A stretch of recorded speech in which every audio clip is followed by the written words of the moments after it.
¿cómo surge el interés por Francisco Tenamazcle?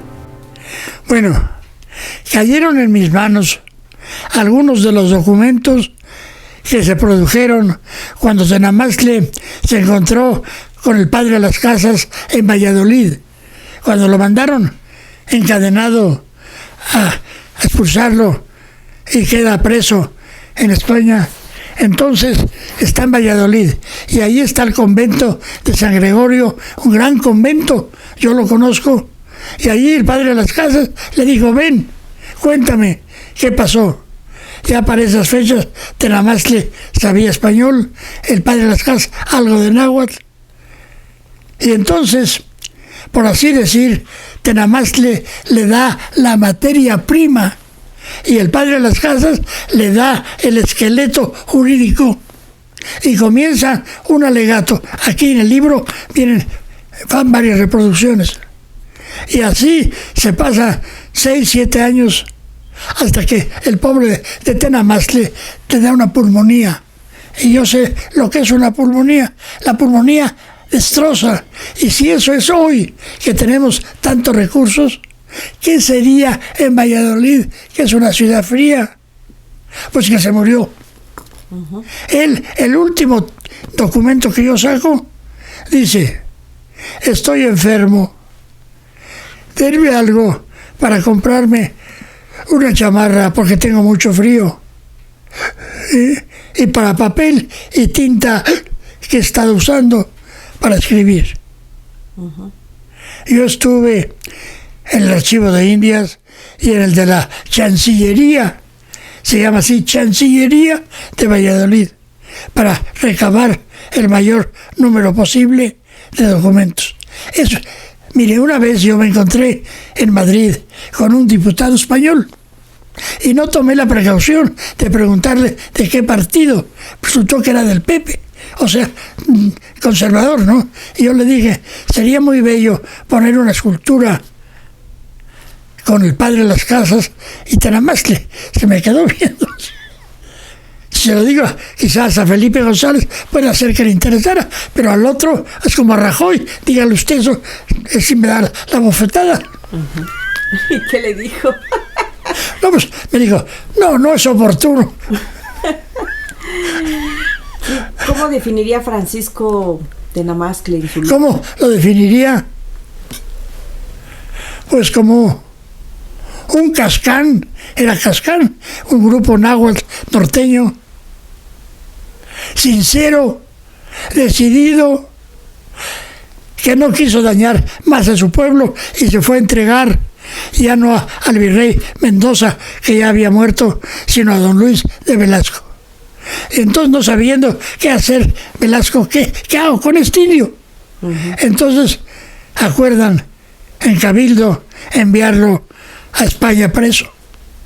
Pues era matarlo, ¿no? Digo, figúrese usted, el indio muy bañadito, con jabón de primera, sucio, apestoso, greñudo.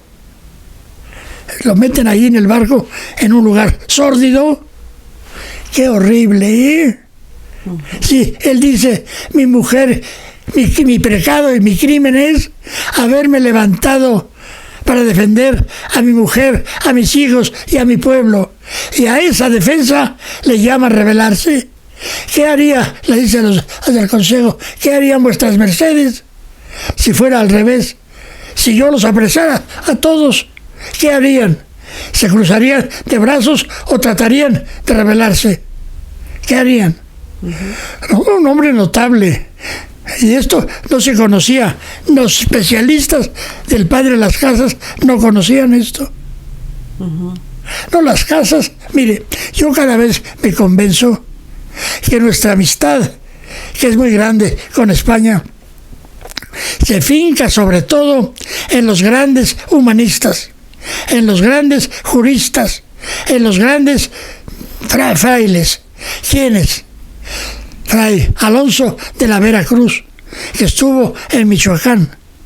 Él escribe una obra de los indios conquistados y dice: a mí ya no me interesa tratar de criticar o defender el derecho de las bulas papales que le dieron a España el Nuevo Mundo. Es una tontería eso.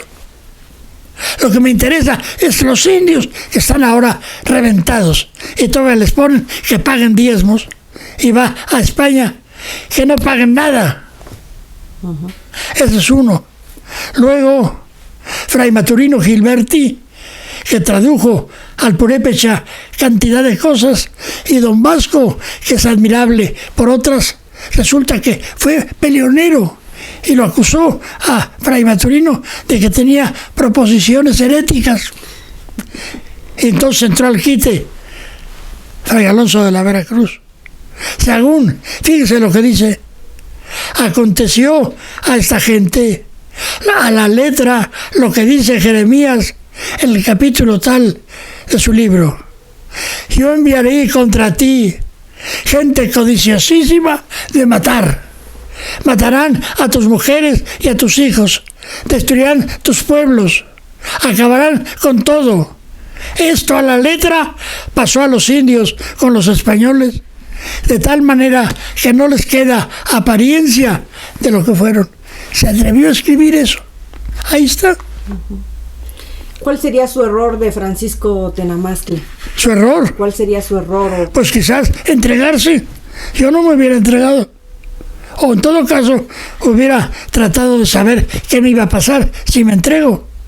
Claro, lo que pasa es él ya no quería, porque entonces estaban mandando tropas españolas todo el tiempo para pescarlo. Y eso lo obligaba a él, con su mujer, a esconderse, a huir. Pero es muy bonita la historia de él. Mire, yo admiro a los virreyes Mendoza y Enrique y el otro. Los admiro, pero veo que es terrible lo que hicieron. Los admiro porque eran gentes honestas que dejan su casa. Mendoza dice: ya llevo varios años, no puedo cuidar mis bienes, mis intereses, mis hijos. Un hijo de Mendoza, don Francisco, se hizo amigo de los médicos del colegio de Tlatelolco y le dedicaron el Códice Badiano, ese que es un herbario que el Papa lo trajo aquí. Yo le escribí al Papa, de veras, yo le escribí al otro, a Juan Pablo, diciéndole: queremos que nos regale un códice, ya no que devuelva, que nos regale. Y entonces él decidió que sí. El bibliotecario del Vaticano puso el grito en el cielo: ¡ay, qué barbaridad! Donde empiezan a querer llevarse todo. Y nos dio el Códice Badiano, que está en el Museo de Antropología. ¿Sí lo connota como un guerrillero a Francisco? Sí, pues era un guerrillero. Aunque hay otro que se llamaba Enriquillo en las islas, pero fue muy diferente la actuación de él, y además fue en una isla. Este fue el primer guerrillero en tierra firme. En tierra firme, y sí. No, notable de veras, ¿eh? Muriá, que va a venir, y yo con otro amigo, Edmundo Aviña, fuimos al Cerro del Mistón, donde fue la batalla. Y ese cerro, en tiempo de aguas, se pone como de chicle el suelo. Y de repente el coche hizo así, y por poco vamos a dar a la barranca, y nos hubiera pasado lo que le pasó a Pedro de Alvarado, que se murió. Sí. Pero no estaba en nuestro destino. Se reeditó, como ¿cuántas ediciones van del libro? Justo 4. 4, esta es la cuarta. Sí, no es que, mire, ahora lo saca. Esto es Planeta, que compró Diana. Y Planeta, yo creo que no cree que los libros de tema indígena interesen. Y sí, la mejor prueba es La visión de los vencidos, traducida a 20 lenguas y con más de 1 millón de ejemplares en español. Yo creo que es prueba fehaciente. Casi todos mis libros antiguos mexicanos, filosofía náhuatl, la Toltecayotl, se han editado un montón de veces. ¿Por qué? ¿Soy oportunista? No, yo no soy oportunista. Publico lo que creo. Y eso, como lo publico creyendo en ello, Yo nunca diría, ni hablaría, ni escribiría sobre algo en lo que no creyera, por todo el oro del mundo. Claro. Uh-huh. ¿Y si es el primer guerrillero de América entonces? Sí. Convencido de que es el primero. Sí. Ajá. Mire, en la visión de los vencidos tiene una edición, o primera, en la Casa de la América de las Américas, en Cuba, con Roberto Fernández Retamar. Ahora que me dieron el doctorado, me dijo Fernando, ahí dice, perdóname. Digo, ¿por qué?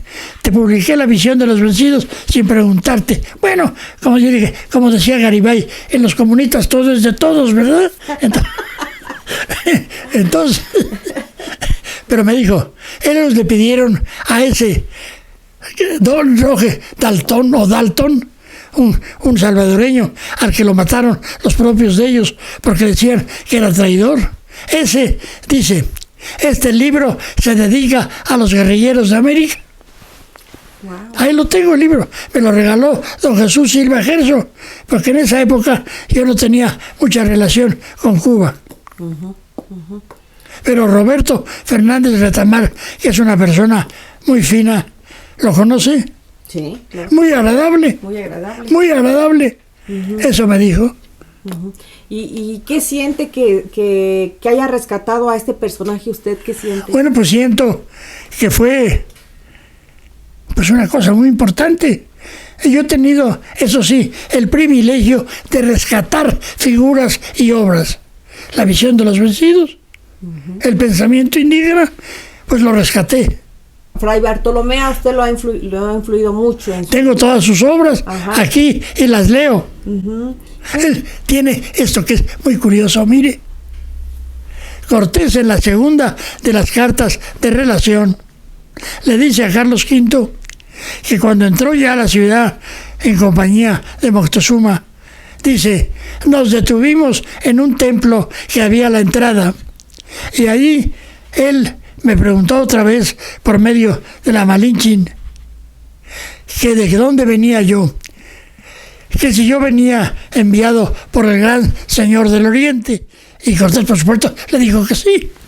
Entonces le dijo, pues ese gran señor del Oriente era Quetzalcóatl, aquí estuvo él, estos territorios son de él. Y entonces, ¿qué dijo Cortés? Que venga el escribano, a ver, dígase otra vez, que estos territorios todos son del señor del Oriente, o sea, de Carlos V, y tú abdicas, sí.